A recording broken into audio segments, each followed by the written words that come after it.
Praise lord అండి, వందనాలు. బాగున్నారా? చాలా సంతోషం. మరి ఈ విధంగా కలుసుకోవడానికి దేవుడు తన చక్కటి అవకాశాన్ని ఇచ్చాడు. అందరి బట్టి దేవునికి మహిమ కలుగును గాక. చాలా సంతోషం అండి. బాగున్నారా? సరే, పరిశుద్ధ వాక్యాన్ని చూద్దాం. దేవుడి రోజున సద్గుణము గురించి మాట్లాడబోతున్నాడు మనతో. సద్గుణము అంటే మంచి గుణము. ఆ వాక్యమును మనం చూద్దాం. 2 పేతురు 1:5. పేతురు రాసిన 2వ పత్రిక 1:5.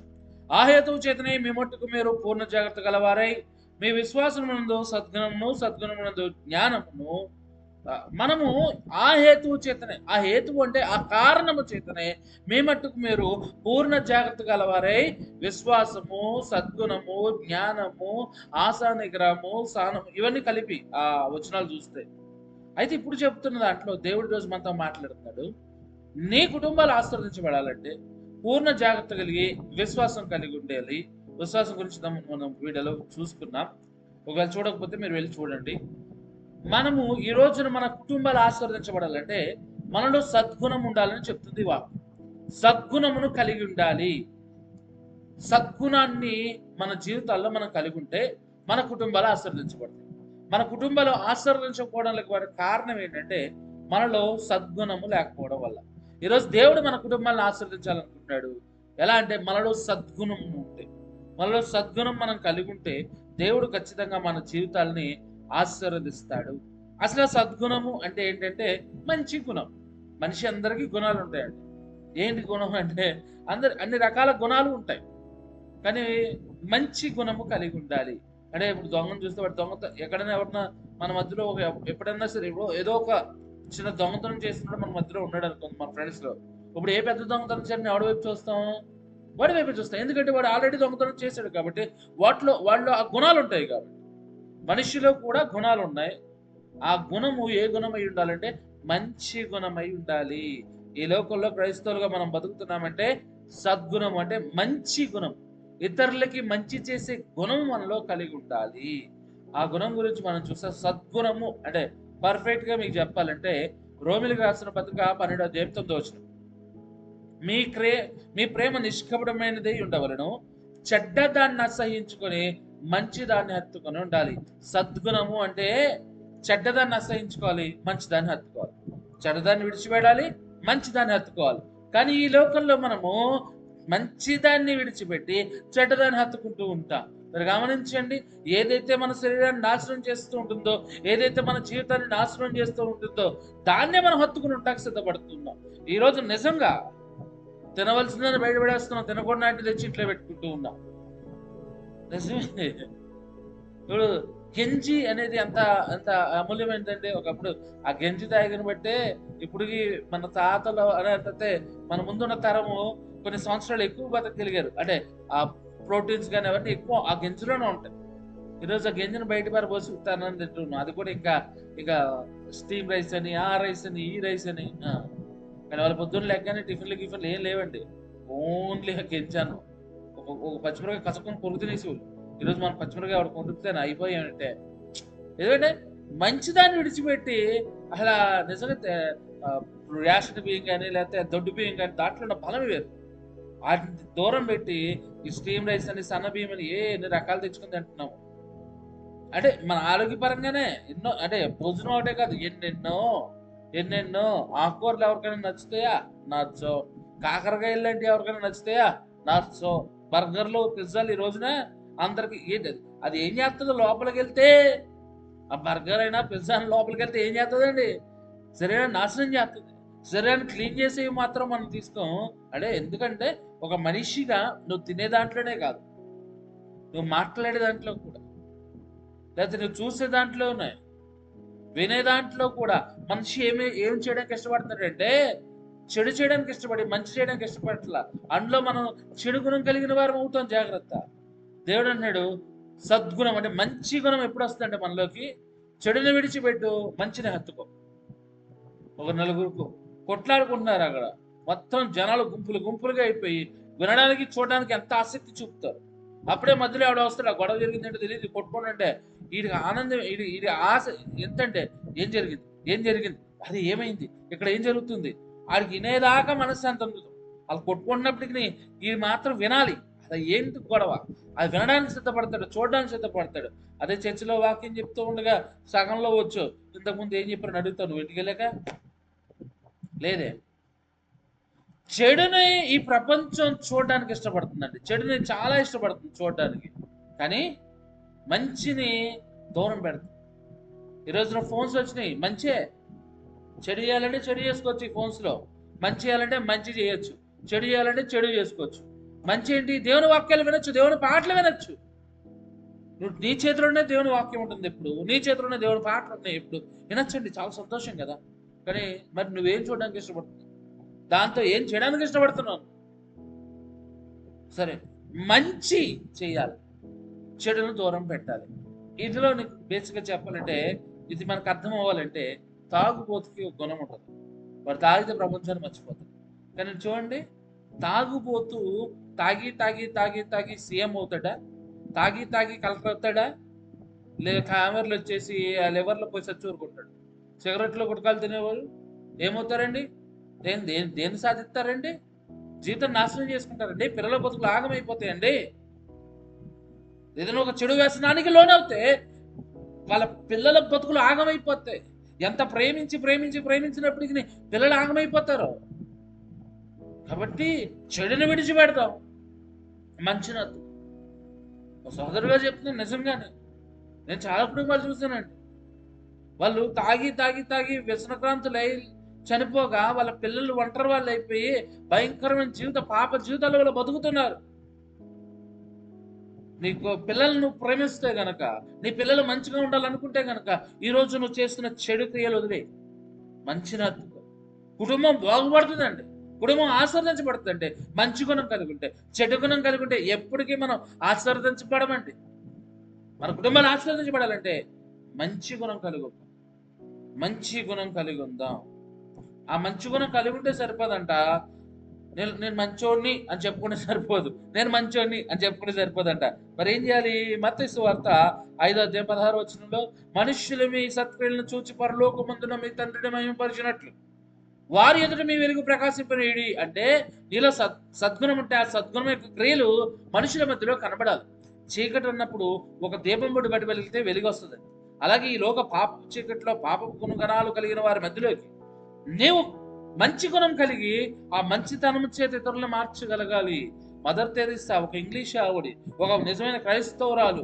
చూడండి, ఇక్కడ మన తెలుగు రాష్ట్రంలోనే చూడండి అండి, దేశమంతా తెలుగు రాష్ట్రాలు ఎక్కడికి వెళ్ళినా, ఏ గవర్నమెంట్ హాస్పిటల్కి వెళ్ళినా ఉంటుంది, గవర్నమెంట్ స్కూల్స్కి వెళ్ళినా ఉంటుంది, లేకపోతే ఏ ఆఫీసెస్కి వెళ్ళినా మదర్ తెరీసా ఫోటో ఉంటుంది. ఎందుకుంది?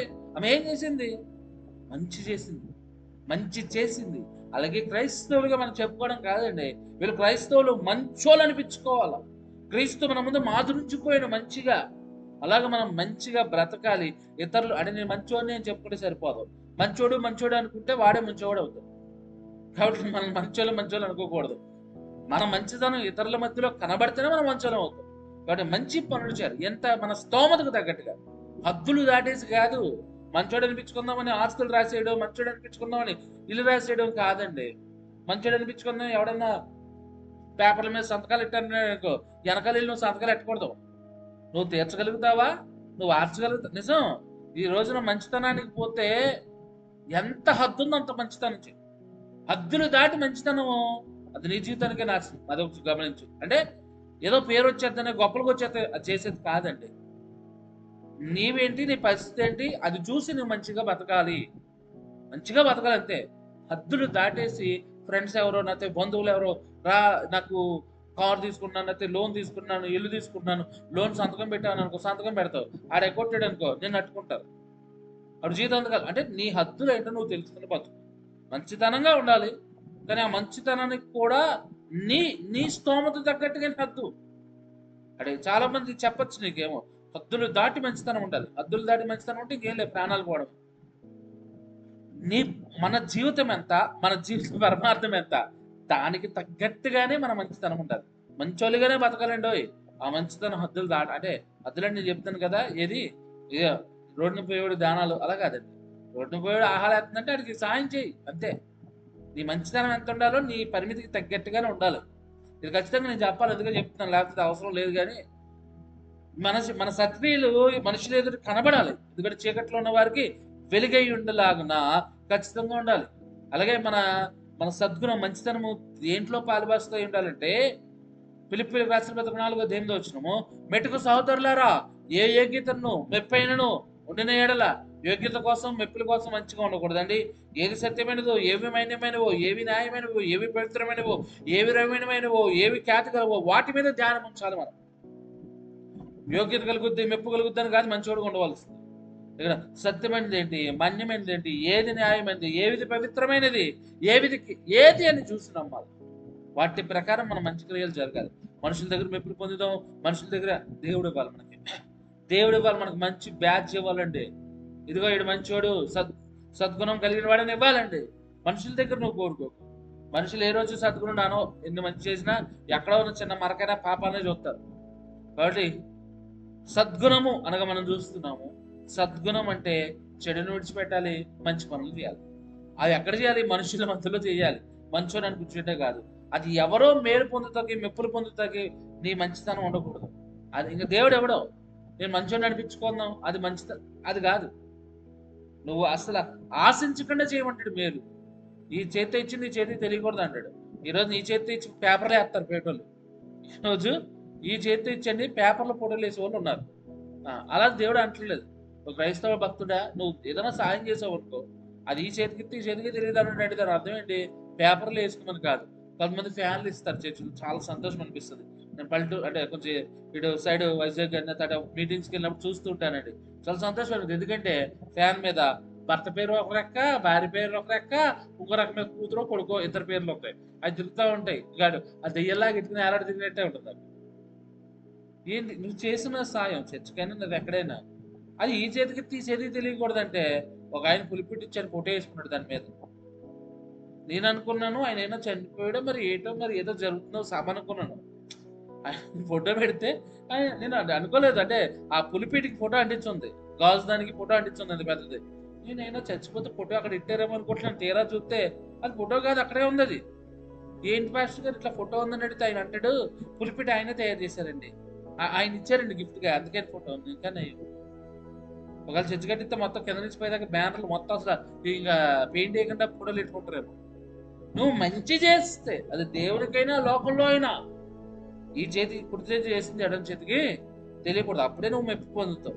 సద్గుణంను మనం ధరించుకోవాలంటుంది బైబిల్. సద్గుణమును మనం ధరించుకోవాలి. 1 పేతురు 3:4 సాధువైనట్టు మృదువైనట్టు అయిన గుణమును అక్షయాలంకారములుగా మీ హృదయము అంతరంగ స్వభావముకు అలంకారముగా ఉండవలను. అది దేవుని దృష్టికి విలువ గలది. దేవుని దృష్టికి విలువైనది ఏది? ఈ రోజున ఒక అలంకారాన్ని చెప్పాడు దేవుడు. ఒక అలంకారముగా నువ్వు సద్గుణాన్ని కలిగి ఉండాలి. మంచితనాన్ని ఆభరణముగా ధరించు, అలంకారంగా ధరించు. బేసిక్ గా అలంకారం దేనికండి? అలంకరించుకుంటారు, ఆభరణాలు అలంకరించుకుంటారు. దేనికి? మనం బాగా కనపడడానికి, మనం రిచ్ అనుకోవడానికి, లేకపోతే మనం ఎంతో సంపాదించాం అదే ఎందుకు. అంతే. నువ్వు ఒక 5 లక్షలు పెట్టి నెక్లెస్ కొన్నావు, స్తోత్రం, ఒక లేకపోతే దేవుడు నీకు ఇచ్చిన గాక. సరే, ఒక 5 లక్షలు పెట్టి బంగారం కొనుక్కున్నావు, నెక్లెస్ కొనుక్కున్నావు, పెళ్లికి వెళ్ళావు. అక్కడ అందరూ ఎంగ చూస్తున్నారు, నువ్వు కనబడేలా పైన వేసుకున్నావు, కానీ ఒక్కడు అడగట్లా. ఏంటి నెక్లెస్ పెద్దగా ఉంది, ఏంటి కొన్నావా 5 లక్షలు, ఎవరు అడగట్లా. మనశ్శాంతి ఉంటుందా నీకు? ఏంటి కొన్నప్పుడు ఎంత గంతలేసి ఉంటావు బంగారం షాపులో, అబ్బా బంగారం కొనుక్కుంటున్నాను, అబ్బా సంతోషం వచ్చేసి ఉండొచ్చు. నిజంగా కాళ్ళు భూమి మీద ఆనపోయి ఉండొచ్చు నీకు. కానీ ఆ బంగారం వేసుకుని పెళ్లికి వెళ్ళిన తర్వాత ఒక్కడు అడగట్లేదు దాన్ని చూసి. సరే నువ్వే ఎవరు అడగట్లేదు సరే అని చెప్పి నువ్వే ఇదిగో అక్క ఇది బంగారం అంటే పట్టించుకుండా పోతావు. ఇదిగో పట్టించుకుండా పోతావు.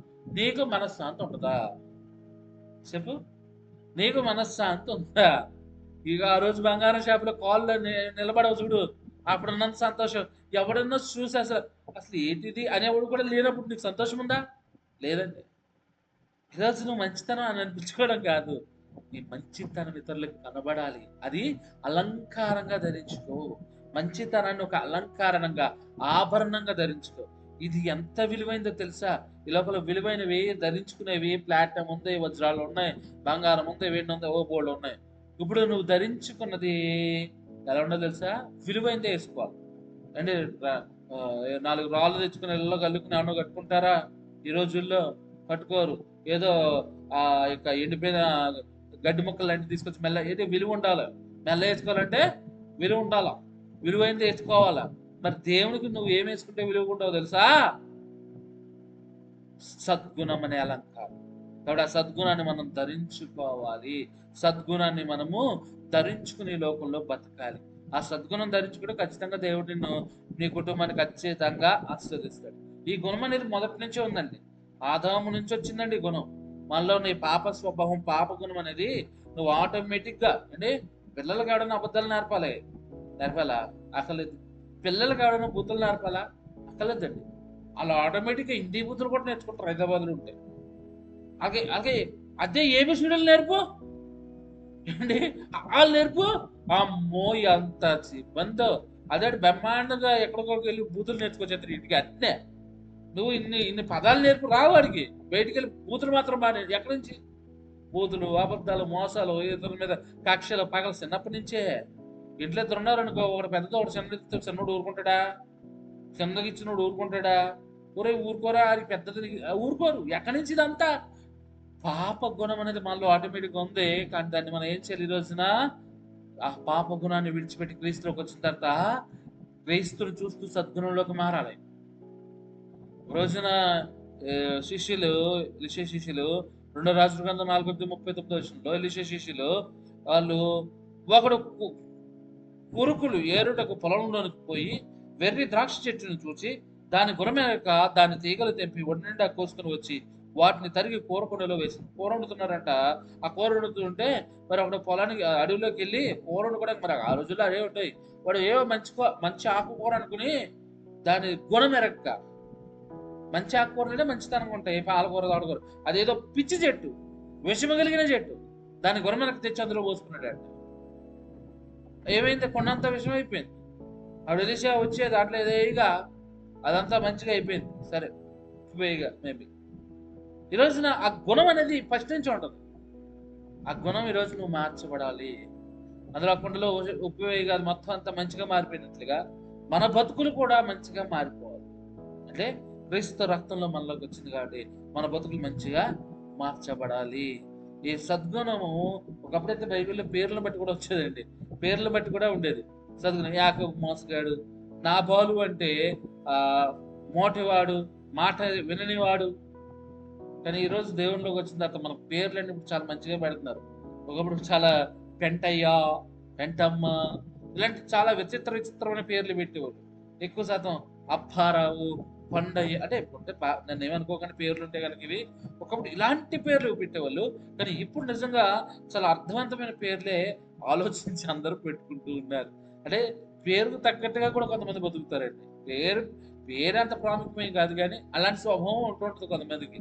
ఏ స్వభావం ఉన్నా, ఏ గుణం ఉన్నా ఖచ్చితంగా మనము మార్చబడాలి. ఎవరు గుణవంతులు కాలేరు.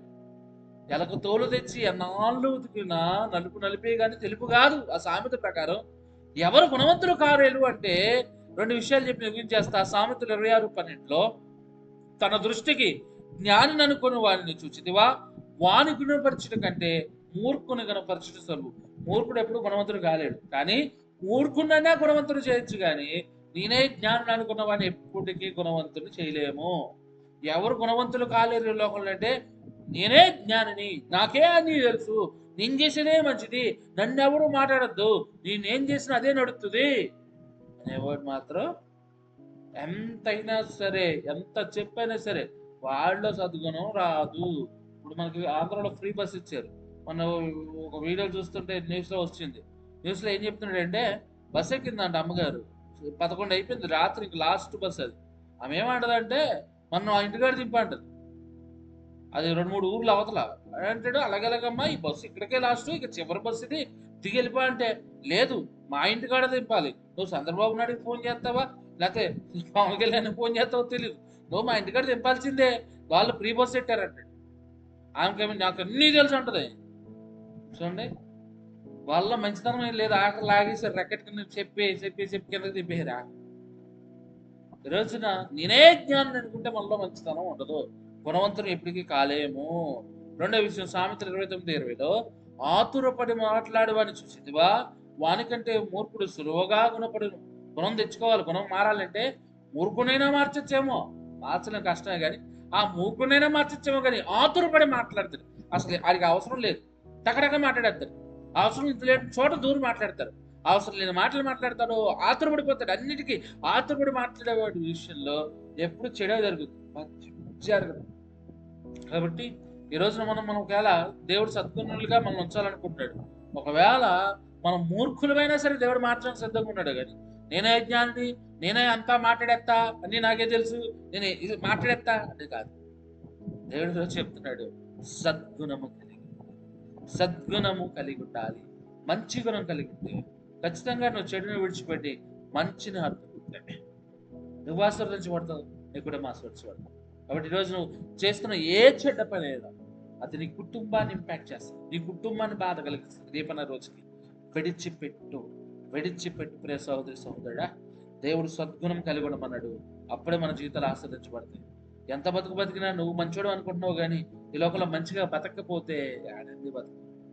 ప్రార్థన చేద్దాం, దేవునికి సద్గుణం తెచ్చాను. ప్రార్థన చేద్దాం. పరిశుద్ధురానికి వందనాలయ్యా ప్రభు, నాలుగు సద్గుణాన్ని తెచ్చి నిజంగా మాలో సద్గుణాన్ని తెచ్చి మాలో ఇక నేను ఎక్కడ ఉన్న ఆ మూల ఉన్న ఆ మంచితనాన్ని బయటకు తీస్తాను. ఈరోజు ఇప్పుడు నేను చేస్తున్న చెడ్డ పనులు విడిచిపెట్టి మంచివాడిగా మంచిదానిగా నేను బతికే భాగ్యం నాకు దయచేస్తాను. బలపరిచి దీవించి నీ కృప చేత కాపుల చేత మమ్మల్ని నింపి ప్రభు, ఈ వాక్యం వింటున్న ప్రతి బిడ్డకి ఆయుర ఆరోగ్యం ఆనంద సంతోషాలు పరిపూర్ణంగా అనుగ్రహించి బలపరిచి దీవించి కృప చేత నింపమని యేసు మంచి నామమున తండ్రి. Praise lord. వందనాలు. చాలా సంతోషం. మరి ఒకవేళ ఈ వీడియో మీకు నచ్చినట్లయితే ఇతరులకి షేర్ చేయండి, వీడియో చూడమని చెప్పండి. అలాగే కామెంట్ చేయండి. మీ ప్రార్థన వస్తే ఖచ్చితంగా ప్రార్థన చేస్తాను. అలాగే వీడియోని ఛానల్ సబ్స్క్రైబ్ చేసుకోనండి. వందనాలు.